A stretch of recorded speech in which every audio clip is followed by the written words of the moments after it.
Ядерна зброя у сучасному світі є потужним чинником міжнародної політики. Традиційно вона служить засобом стримування. Вважається, що на країну, яка володіє ядерними зарядами, небезпечно нападати. У зв'язку із цим у ході російсько-української війни із 2014 року регулярно спалахують дискусії щодо того, чи варто було Україні свого часу позбутися ядерного арсеналу, який залишився від Радянського Союзу, помінявши його на Будапештський меморандум. І чи не потрібно сьогодні взятися за розробку власної ядерної програми, щоб таки долучити Україну до ядерного клубу? Щоб краще зрозуміти аргументи за і проти ядерного статусу України, варто згадати, як поширювалася ядерна зброя у світі, які країни нею володіють і які наслідки для них це має.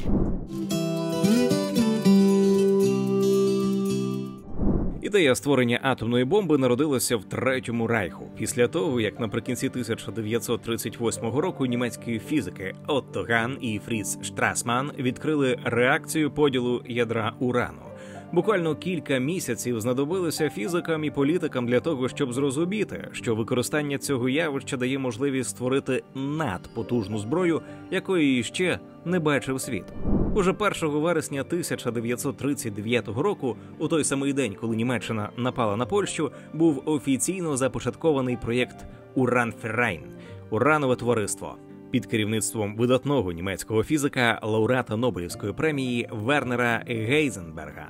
Проте, на щастя для всього світу, закінчити свої розробки нацисти не змогли. У 1942 році, дізнавшись, що на розробку бомби знадобиться 5 років і зусилля значної частини німецької промисловості, Вермахт припинив фінансування проєкту. Інші держави підійшли до питання ґрунтовніше. Цьому активно сприяли німецькі фізики єврейського походження, змушені втікати від нацистського режиму. На початку 1940 року за ініціативою Отто Фріша та Рудольфа Пайерлса у Великій Британії започаткували проєкт розробки атомної бомби, який отримав назву «Трубні сплави». У Сполучених Штатах ядерну програму ініціював Альберт Айнштайн. У вересні 1939 року він направив листа президенту Франкліну Рузвельту, у якому повідомив про те, що Німеччина працює над розробкою нових бомб надзвичайної сили. Єдина бомба цього типу, підірвана у порту, може повністю зруйнувати і порт, і усю навколишню територію, писав Айнштайн і закликав прискорити американські розробки у цій сфері. Американська бюрократія працювала повільніше, ніж британська. Тільки у 1942 році розпочався Мангеттенський проєкт під керівництвом Роберта Оппенгеймера. Незабаром з'ясувалося, що Британія та США важко виконати роботу поодинці. Трубні сплави просунулися вперед у теоретичній частині, але британській промисловості не вистачало потужностей. Американці мали сильну промисловість, але теоретичні дослідження потрібно було починати майже з нуля.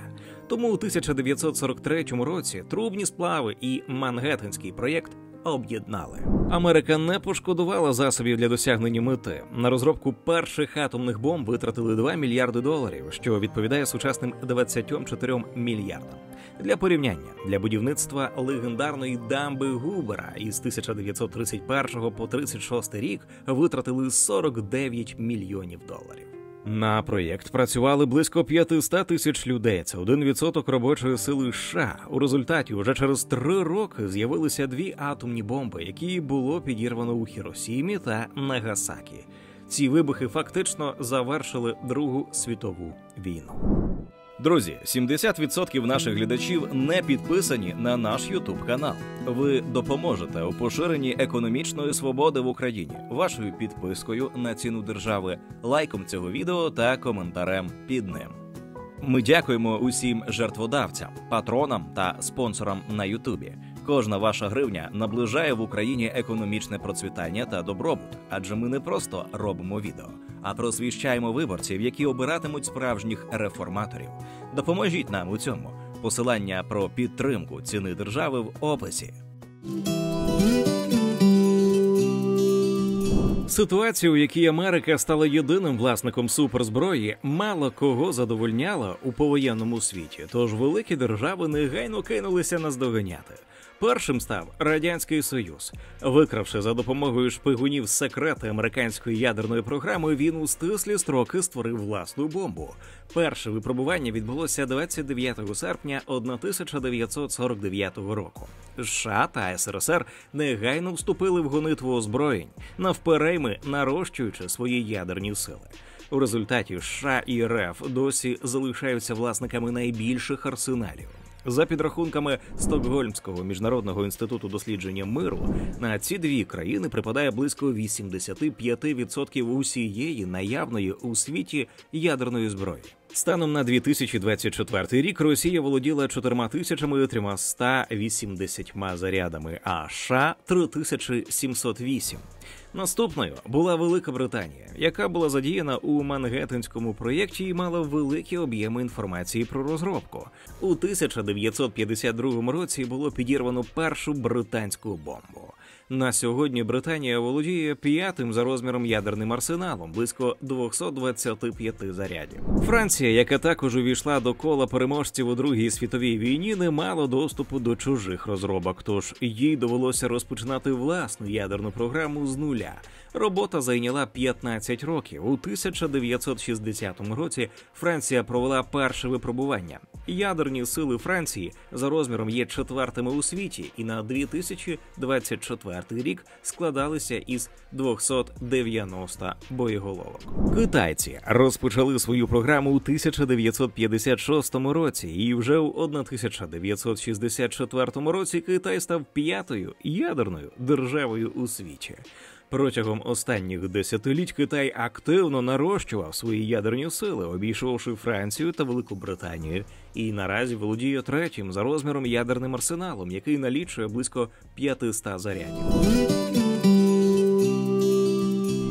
Стрімке поширення ядерної зброї примусило світове співтовариство нарешті звернути увагу на попередження Альберта Ейнштейна, Роберта Оппенгеймера та інших науковців про необхідність зупинити ядерну гонитву. У результаті тривалої дипломатичної роботи в рамках Організації Об'єднаних Націй розробили і у 1968 році відкрили до підписання договір про нерозповсюдження ядерної зброї. Він фіксував наявність у світі 5 ядерних держав і зобов'язував інші країни утриматися від розробки власної зброї. Натомість США, СРСР, Велика Британія, Франція та Китай обіцяли не застосовувати ядерну зброю проти неядерних держав. На сьогодні учасниками договору є майже всі країни світу. Не підписали його лише 5 держав – Індія, Пакистан, Ізраїль, Північна Корея та Південний Судан. Усі вони, за винятком Південного Судану, володіють ядерною зброєю. Таким чином, у світі реально існують 9 ядерних держав. Кожен із порушників режиму нерозповсюдження пройшов власний шлях до ядерної зброї і зіткнувся із наслідками цього. Хоча весь світ вважає Ізраїль ядерною державою, він сам десятиріччями дотримується у цьому питанні політики стратегічної невизначеності. Ізраїльські високопосадовці ніколи не підтверджували і не спростовували наявності в Україні ядерної зброї. Оскільки офіційно в Ізраїля немає атомної бомби, то не існує офіційної доктрини, яка визначала, у яких випадках вона може бути застосована. Фактично, те, що відомо світу про ізраїльську ядерну доктрину, зводиться до хрестоматійної фрази, яку приписують колишній прем'єр-міністерці Голді Меїр: «В Ізраїля немає ядерної зброї, але, якщо знадобиться, ми її застосуємо». Країна приступила до ядерних розробок давно. Ще у 1960 році Сполучені Штати виявили ізраїльський реактор і зажадали допуску туди інспекторів. Утім, перевірки не дали результату. Ізраїльтяни вправно водили американських фахівців за ніс. Для цього збудували навіть фальшивий пульт управління, який переконував інспекторів, що реактор призначений виключно для виробництва електроенергії. Кінець кінцем ядерна програма стала критичною проблемою у стосунках США та Ізраїлю. Сполучені Штати не могли дозволити Ізраїлю мати ядерну зброю, оскільки це негайно дало привід Радянському Союзу озброїти сусідні арабські держави. Відтак, як стверджує співробітник Інституту миру США Авнер Коен, під час зустрічі президента Сполучених Штатів Річарда Ніксона і прем'єр-міністерки Голди Меїр у 1969 році між країнами уклали секретну угоду, згідно з якою Ізраїль триматиме свої ядерні пристрої якомога далі від очей і не проводитиме випробувань, а Сполучені Штати терпітимуть ситуацію і не тиснутимуть на Ізраїль, щоб той підписав договір про нерозповсюдження ядерної зброї. Судячи з усього, ця угода діє і донині. Експерти сильно розходяться у думках щодо того, яким є розмір ізраїльського арсеналу. Оцінки коливаються від 90 до 400 зарядів. У 1947 році на місці британської Індії виникли дві незалежні держави – Індія і Пакистан. Сусіди, як це часто буває, негайно втяглися в цілу серію війн, переважно за контроль над регіоном Джамму і Кашмір. І кінець кінцем це підштовхнуло їх до створення ядерної зброї. Першою почала Індія, яка здійснила випробування у 1974-му. Індійська ядерна програма спонукала до дій її противника. Пакистан започаткував власні розробки і вже до кінця 90-х років отримав перші ядерні заряди. У 1998 році Індія здійснила 5 випробувальних вибухів і офіційно оголосила про свій ядерний статус. Через місяць Пакистан дзеркально повторив дії Індії. Так у світі з'явилися іще дві ядерні держави. Таке порушення режиму нерозповсюдження викликало негативну міжнародну реакцію. Зокрема, Сполучені Штати наклали на обидві країни санкції, які, втім, не були надто жорсткими. Індію та Пакистан позбавили американської економічної допомоги, а також запровадили обмеження на продаж їм продукції подвійного призначення. Проте санкції не протримались довго. Через 10 днів після терактів 11 вересня 2001 року Пакистан, який межує з Афганістаном, заявив про готовність підтримати боротьбу США із міжнародним тероризмом і дозволив використовувати свій повітряний простір для атак на бази Аль-Каїди. В обмін на це президент США Джордж Буш-молодший скасував санкції. А оскільки вони запроваджувалися одночасно проти двох держав, то за компанію скасували і санкції проти Індії, взявши з неї обіцянку, що вона теж підтримує боротьбу із тероризмом. Точні розміри ядерних арсеналів Індії та Пакистану невідомі, оскільки жодна з країн не публікує цих даних. Експерти Стокгольмського міжнародного інституту дослідження проблем миру вважають, що вони є однаковими. Кожна з країн володіє приблизно 170 боєголовками.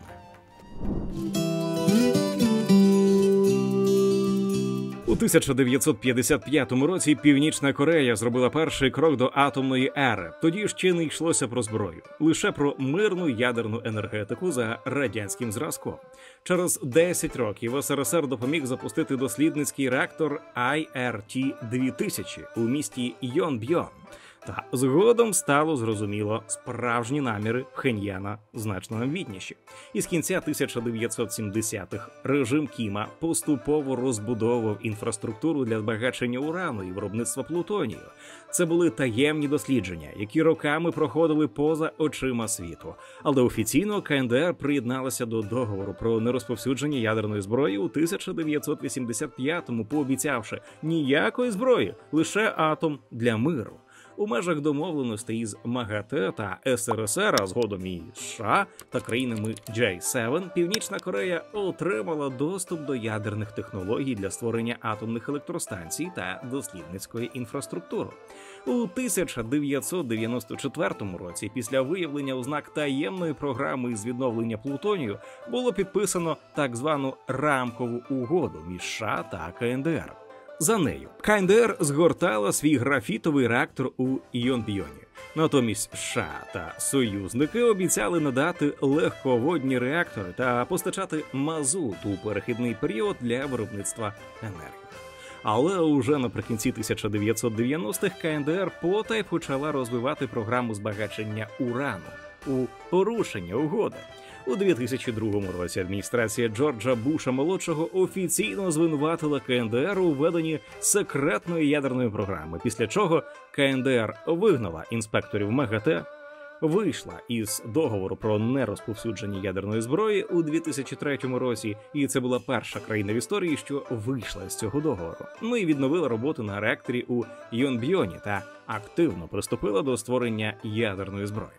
Відтоді усі спроби міжнародної дипломатії провалилися, і кожна обіцянка КНДР призводила до тимчасової деескалації, після чого програма продовжувалася із новою силою. Починаючи з 1990-х, Північна Корея активно співпрацювала із Пакистаном. Тамтешнє ядерне бюро під проводом Абдуля Кадіра Хана продавало технології збагачення урану кільком країнам. Серед клієнтів була і КНДР. Завдяки цьому вона побудувала власні центрифуги, і приблизно у 2002-2003 роках у Кансоні розпочалося збагачення урану. Це дозволило режиму значно просунутися вперед у створенні боєголовок. Перший ядерний вибух КНДР провела у 2006 році. Потужність була відносно слабкою, лише близько 1 кілотонни. Але світ уже не міг ігнорувати факт. Країна володіє ядерною зброєю. Наступні тести відбувалися у 2009, 2013, двічі у 2016 та нарешті у 2017 році.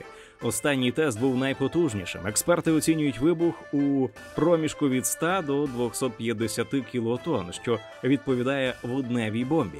Того ж року КНДР провела успішний запуск міжконтинентальної ракети, здатної вражати цілі у США.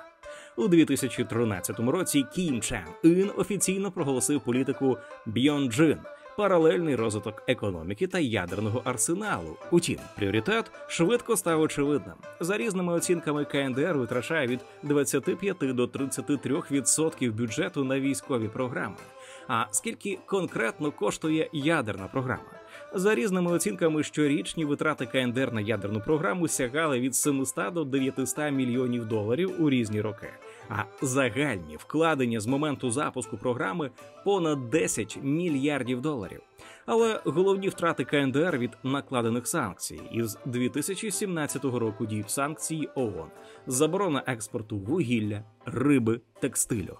У результаті Північна Корея до 2022 року була разом з Іраном та Сирією світовим рекордсменом із числа запроваджених проти неї санкцій. КНДР щороку втрачає $1 мільярд торгових доходів. Лише за останні 15 років орієнтовні втрати КНДР від санкцій недоотриманої допомоги складають від 20 до 30 мільярдів доларів. Для порівняння, номінальний ВВП країни у 2023 році склав 29,6 мільярдів доларів. Статус однієї з найбідніших і найзакритішої країни світу – це плата за наявність ядерної зброї. Якою кількістю боєголовок володіє Північна Корея – невідомо. За оцінками експертів, вона може мати від 18 до 75 одиниць. Ще одна країна, яка активно розробляє ядерну зброю – Іран. Його ядерна програма розпочалася ще в 50-х роках минулого століття. Іран ніколи не визнавав офіційно своїх амбіцій. Державна пропаганда наполегливо запевняє, що ядерна програма має виключно мирне призначення.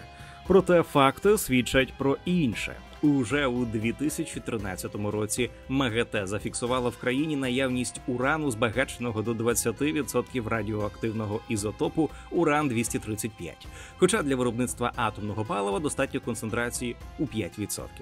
У відповідь на відмову Ірану припинити програму збагачення, Рада безпеки ООН, ряд організацій та країн запровадили проти нього повний набір санкцій, аналогічний тим, які застосовані проти Північної Кореї. Особливо болючим для режиму Аятол стали обмеження щодо експорту нафти, який є головним джерелом доходів для державного бюджету країни. Ці санкції мали такі ж сумні наслідки для економіки, як і у Північній Кореї, але так само мало вплинули на рішучість іранського уряду все ж таки отримати заповітну червону кнопку. І, напевно, сьогодні у світі було б на одну ядерну державу більше, якби не одна країна, яка більш серйозно, ніж інші, поставилася до іранської ядерної програми. оскільки знищення Ізраїлю є однією з головних засад іранської зовнішньополітичної доктрини, Ізраїль цілком логічно припускає, що, отримавши атомну бомбу, Іран першим ділом використає її проти нього. Дотримуючись концепції «встань і убий першим», Моссад протягом десятиліть здійснював диверсії проти іранської ядерної програми. Зокрема, ліквідував десятки ключових розробників зброї. Це значно сповільнило, але не зупинило Іран на шляху до бомби. Протягом останніх років він значно розширив потужності і став отримувати уран, збагачений до 60%. Це є передостанньою сходинкою на шляху до атомної зброї, яка потребує урану, збагаченого до 90%. 17 травня 2025 року МАГАТЕ випустило звіт, у якому попередило, що Іран стрімко нарощує запаси урану, збагаченого до 60%. У лютому нинішнього року його кількість оцінювалася у 275 кілограмів, а через 3 місяці його було вже 409 кілограмів. За даними МАГАТЕ, для виготовлення одного ядерного заряду достатньо 42 кілограмів 60% урану. Таким чином, уже незабаром Іран міг отримати десяток атомних бомб. І оскільки, за даними американської розвідки, Іран міг уже через кілька тижнів отримати перші боєзаряди, Ізраїль вирішив не випробовувати долю. 13 червня розпочалася операція зі знищення іранських ядерних об'єктів, яка тривала 12 днів. Іранська ядерна програма відкинута далеко назад, і на відновлення втраченого знадобиться тривалий час. Таким чином, економічні втрати, які несе Іран через міжнародні санкції, поки що себе не окупили. Стати ядерною державою йому не вдалося.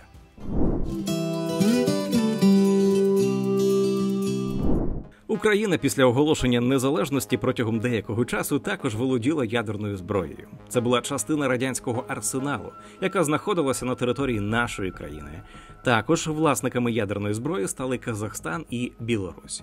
Така ситуація повністю ламала існуючий баланс сил у світі. Україна та Казахстан раптом стали третьою і четвертою за розміром арсеналу ядерними державами, потіснивши із цих місць Францію та Велику Британію.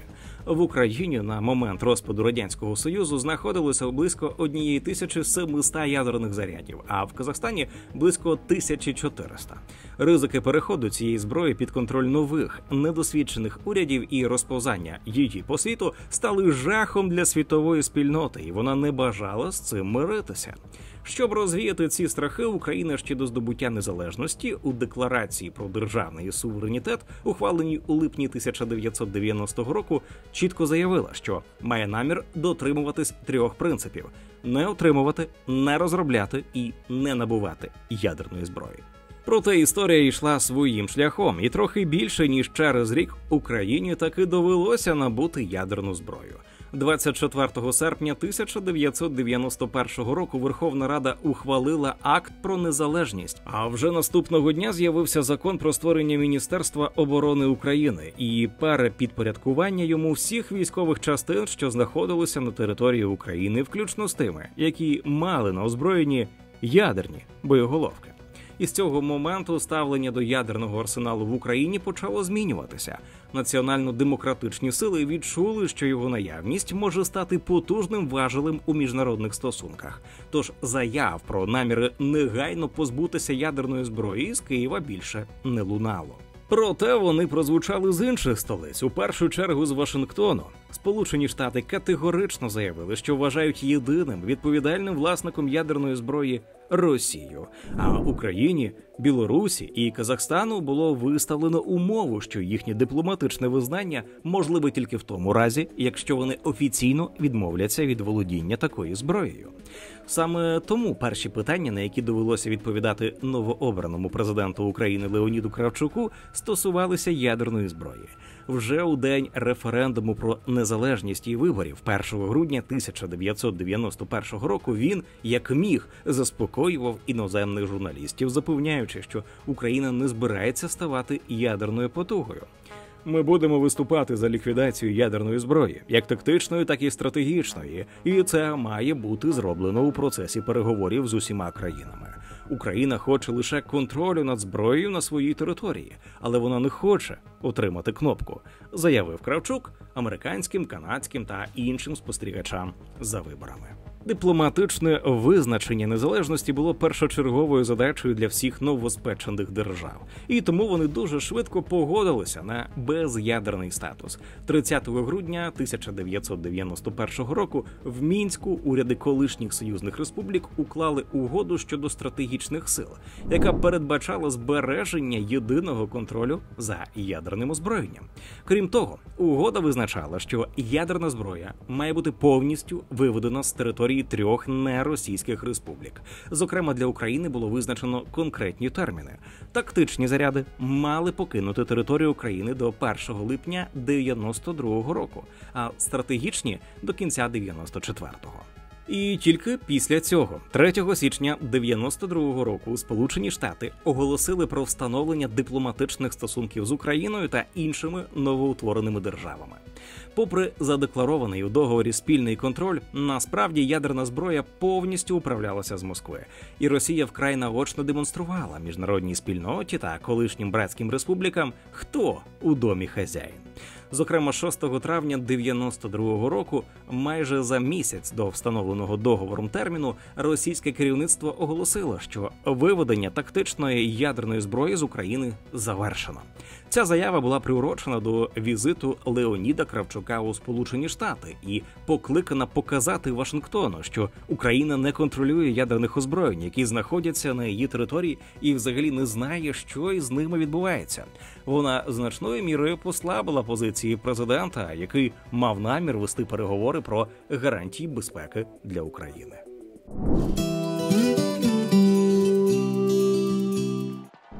Взявши на себе зобов'язання щодо роззброєння, Україна, Казахстан та Білорусь мусили їх виконувати. Проте залишалося питання, на яких умовах це відбуватиметься. Найпростіше процес роззброєння пішов у Білорусі.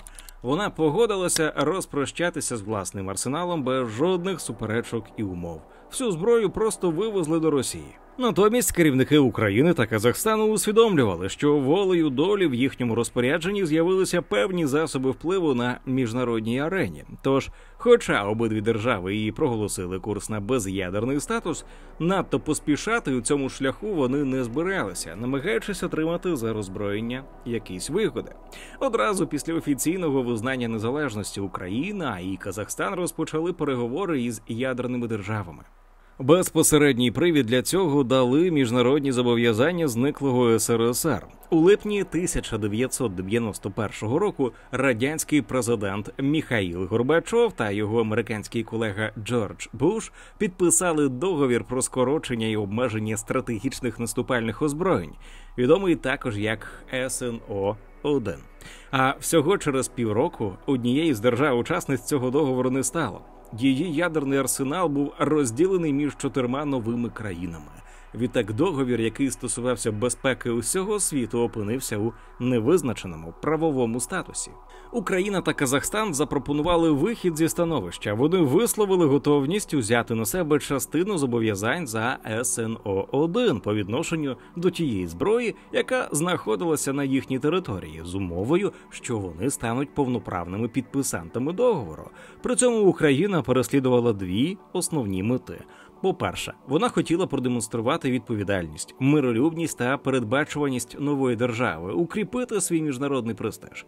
А по-друге, хотіла використати відмову від ядерної зброї для отримання певних гарантій безпеки. Першу частину цього плану виконали досить швидко. Вже у травні 1992 року відбулося підписання Лісабонського протоколу, доповнення до СНО-1, за яким Росія, Україна, Казахстан та Білорусь визнавалися учасниками договору. Водночас протокол вимагав від 3 останніх країн стати учасниками договору про нерозповсюдження ядерної зброї як неядерних країн, тобто відмовитися від володіння такою зброєю. Із другою частиною плану справа пішла набагато гірше. Єдиний світовий гегемон того часу, Сполучені Штати, вважали Росію єдиним спадкоємцем Радянського Союзу і його ядерного арсеналу, і не вірили, що якісь невідомі досі новоутворені країни можуть бути партнерами в стосунках супердержав. На поширення і укріплення такої позиції активно та успішно працювали російська дипломатія і пропаганда. Відтак, Сполучені Штати та інші ядерні держави навідріз відмовилися від надання будь-яких гарантій в обмін на ядерне роззброєння. Натомість долучилися до російського шантажу, погрожуючи Україні санкціями та міжнародною ізоляцією, у разі, якщо вона не приєднається до договору про нерозповсюдження. Тим часом актуальність отримання гарантій безпеки для України зростала. Росія не приховувала своїх намірів відродження імперії та перегляду кордонів. До 1992 року вона уже влаштувала сепаратистські заколоти в Грузії та Молдові. Також російський парламент ухвалив постанову, яка офіційно висувала територіальні претензії на Крим. Тому, підписавши Лісабонський протокол, Україна затягувала його ратифікацію, сподіваючись, що все ж таки вдасться добитися гарантій безпеки. Проте ніхто до неї не прислухався. До України ставилися як до порушника світового спокою, який усім заважає. Країна опинилася практично в повній міжнародній ізоляції та під загрозою санкцій. Леонід Кравчук і Верховна Рада намагалися все ж таки похитнути байдужість світу. На початку 1993 року Верховна Рада ухвалила засади зовнішньої політики, де зазначалося, що в результаті історичних подій Україна стала власником ядерної зброї. Це твердження заперечувало спільну російсько-американську позицію, що вся радянська зброя належить Росії, а на території України лише випадково перебуває. І означало, що за свою власність Україна має право отримати належну компенсацію. Така позиція примусила американського президента Білла Клінтона все ж таки звернути увагу на українські вимоги і вступити у переговори про гарантії у разі відмови від ядерної зброї. Вони тривали майже рік за участю усіх ядерних держав, які чинили дипломатичний та економічний тиск на Україну. І врешті-решт, на вимогу всіх постійних членів Ради безпеки ООН, Леоніду Кравчуку довелося погодитися на ядерне роззброєння. У результаті вся атомна зброя, яка перебувала на території України, була вивезена до Росії, звідки й досі погрожує усьому світу ядерним попелом. А в якості компенсації Україна отримала від Росії тепловиділяючі елементи для своїх електростанцій і сумнозвісний Будапештський протокол, у якому Росія, Сполучені Штати та Велика Британія обіцяли поважати територіальну цілісність України. Низький статус документа, меморандум не має юридичної сили договору і, по суті, є пам'ятною запискою. Та розпливчастість формулювань ясно свідчили, що великі держави не надто високо цінують поступки України, яка відмовилася від третього ядерного арсеналу у світі. Зустріч у Будапешті у грудні 94-го року багато чим нагадує аналогічну зустріч, яка відбувалася у Мюнхені у вересні 38-го. В обох випадках лідерам великих держав здалося вдалою ідеєю задовольнити власні інтереси коштом нікому невідомої, недавно утвореної східноєвропейської країни. Відтак і настрій у Леоніда Кучми після Будапешту був не набагато кращий, ніж у президента Чехословаччини Едварда Бенеша після Мюнхена. Якщо завтра Росія увійде до Криму, ніхто навіть бровою не поведе, сумно констатував він. Очевидно, що крім цих обіцянок, ніхто і не планував давати Україні жодних гарантій. Таке закінчення ядерної історії України примушує сьогодні багатьох людей ставити собі питання, чи не дарма наша країна позбулася ядерної зброї?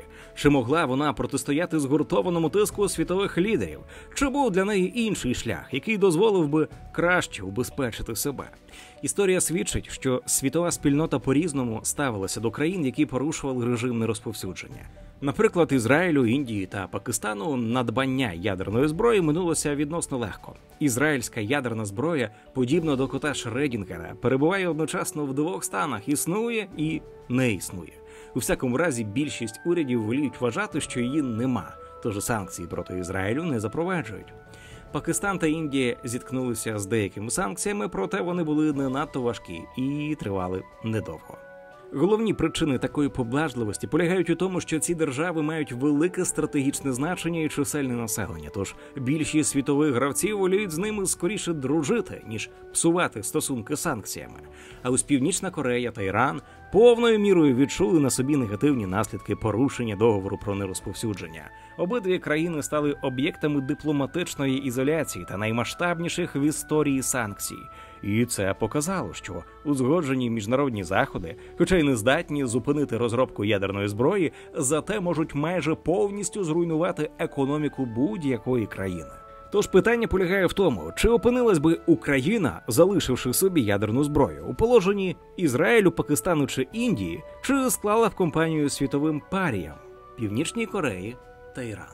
Є підстави вважати, що ні стратегічне положення, ні економічний потенціал, ні політичний вплив України не спонукали б великі держави поблажливо поставитися до її ядерних амбіцій. Навіть дипломатичне визнання України після розпаду СРСР було поставлено в жорстку залежність від безядерного статусу. І якщо держава відмовилася б здати зброю, вона цілком могла опинитися у стані невизначеної самопроголошеної території на кшталт Придністров'я чи Абхазії. До офіційного невизнання могли додатися і потужні економічні санкції, подібні до корейських та іранських. Українська економіка й без них ніколи не демонструвала великих успіхів, а опинившись у міжнародній ізоляції, вона цілком могла перейти в режим повного хаосу і стати причиною соціальних заворушень. У цій ситуації міжнародна спільнота тільки подякувала б Росії, якби вона взяла на себе невдячну місію розв'язати проблему з нестабільним порушником світового спокою, так само, як вона сьогодні дякує Ізраїлю за гальмування іранської ядерної програми. А в разі, якби невизнану територію для цього довелося б окупувати, ніхто не висловив би і стурбованості. Адже відновлення суверенітету над невизнаними територіями світ тільки вітає, як це сталося, коли Хорватія взяла під контроль сербську країну, а Азербайджан – Нагірний Карабах. Звичайно, історія не має умовного способу, і ніхто не може знати, яким би шляхом вона пішла за інших обставин. Проте точно відомо, що жодна держава у світі на початку 90-х років не збиралася толерувати Україну, озброєну понад 1500 ядерних боєголовок. І всі вони ясно давали це знати. Тож, навряд чи Україна в умовах повного розвалу соціалістичної економіки та відсутності лояльної армії могла собі дозволити ігнорувати чітко висловлену думку світової спільноти. Втім, питання щодо ядерного статусу України на цьому не закрите остаточно. Адже оскільки ядерні держави не дотрималися своїх зобов'язань за Будапештським меморандумом, то і Україна може вважати себе вільною від своїх. Це дає їй право знову створити власний ядерний захист. Навряд чи таке право можна заперечити юридично, проте його буде важко реалізувати на практиці. На думку керівника відділу стратегії, технологій та контролю над озброєнням Міжнародного інституту стратегічних досліджень Олександра Болфраса, Україна, в принципі, має можливість створити власну бомбу. Зокрема, є два способи отримати необхідний для цього розщеплюваний матеріал. По-перше, в реакторах зруйнованої Чорнобильської АЕС залишилася велика кількість відпрацьованого палива, яке містить збройний плутоній. Переробка цього палива протягом року може дати Україні достатньо плутонію для створення однієї бомби. По-друге, Україна володіє родовищами урану, що дає можливість створити цикл його збагачення до збройної концентрації. Проте, на думку експерта, жоден із цих сценаріїв неможливо реалізувати на практиці. Вилучення плутонію з ЧАЕС неодмінно буде зафіксоване інспекторами МАГАТЕ. А для збагачення природного урану необхідна побудова масштабної інфраструктури, видимої із супутника. Відтак, роботи зі створення ядерної зброї будуть помічені, і це майже напевне призведе до послаблення підтримки України з боку союзників, а то і навіть до запровадження санкцій. До того ж, відволікання і без того обмежених промислових потужностей на потреби ядерної програми ослабить поточні ресурси оборони України і лише ускладнить ситуацію на фронті. А будь-яке масштабне будівництво негайно стане ціллю російських ракетних атак і має мало шансів бути завершеним. Якщо взяти за основу вартість ядерної програми КНДР у $10 мільярдів, то варто поставити питання, чи є у України вільні кошти на це? коли нам щороку потрібно шукати ззовні, це кредити або гранти, 40 мільярдів доларів, аби втримати економіку та здійснювати виплати бюджетникам, пенсіонерам, медикам, освітянам тощо. Також варто пам'ятати, що створення ядерної бомби – це навіть не половина справи. Треба мати носій, балістичну ракету, яка доставить бомбу до цілі. По-друге, треба мати інструмент для запуску цієї ракети – стратегічний бомбардувальник, як американський Б-2 Spirit, вартістю 2,1 мільярда доларів, підводний човен або підземну шахту. Звідти запускатиметься балістична ракета з атомною начинкою. Нічого цього в Україні немає. І розробка цих інструментів запуску ракети буде дорожче і складніше за саму ядерну бомбу. Вартість розробки того ж Б-2 станом на 21 рік склала 79 мільярдів доларів, і це при наявності максимального доступу у США до технологій та елементів. Тож Україна наразі не може собі дозволити навіть розпочати роботи з виробництва ядерної зброї. А всі заяви гори політиків про потребу відновлення ядерного статусу України – це трешовий популізм і відверта дурість. У майбутньому ж це питання можна підняти знову. Олександр Болфрас розглядає два основних варіанти, які можуть дати Україні засоби ядерного стримування. Перший – ізраїльський, який включає неоголошене володіння ядерною зброєю, разом із надійними гарантіями підтримки з боку США. Утім, з огляду на названі труднощі з виробництвом та поточну політику Білого дому, ймовірність такого варіанту виглядає наразі дуже низькою. Другий варіант – німецький. Свого часу Західна Німеччина оголосила НАТО, що створить власний ядерний щит у випадку, якщо проблема її захисту від ймовірного нападу із боку Східної Німеччини та Радянського Союзу не будуть вирішені. Цей шантаж почули у групі ядерного планування НАТО, і Німеччина отримала можливість сховатися під ядерною парасолькою США. Проте навіть почати розмову про подібний варіант захисту Україна зможе не раніше, ніж припиняться активні бойові дії. Також експерт звертає увагу на те, що доля Будапештського меморандуму становить небезпеку не лише для нашої країни, а й для усього світу. Нинішній рівень підтримки України ніяк не відповідає духу цього документу і тим зобов'язанням, які на себе взяли його підписанти. Це підриває загальну довіру до режиму нерозповсюдження. Сьогодні уряди багатьох країн усвідомлюють, що ядерні держави більше не гарантують безпеки іншим.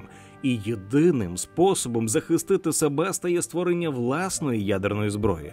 Тож ніхто не знає, у скількох країн сьогодні почалася підготовка до збагачення урану. Відтак, для того, щоб відновити довіру до режиму нерозповсюдження і зупинити нову гонку озброєнь, західні союзники та інші країни прямо зацікавлені у створенні надійних, безпекових гарантій для України без набуття нею ядерної зброї. Питання лише в тому, чи усвідомлюють вони самі таку необхідність.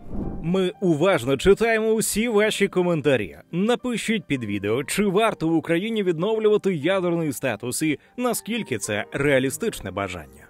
Це відео було створено завдяки підтримці Atlas Network. Думка авторів відео не обов'язково має збігатися із Atlas Network. Підтримайте поширення якісного україномовного відео від ціни держави. Підпишіться на канал, залиште коментар під відео та поставте вподобайку.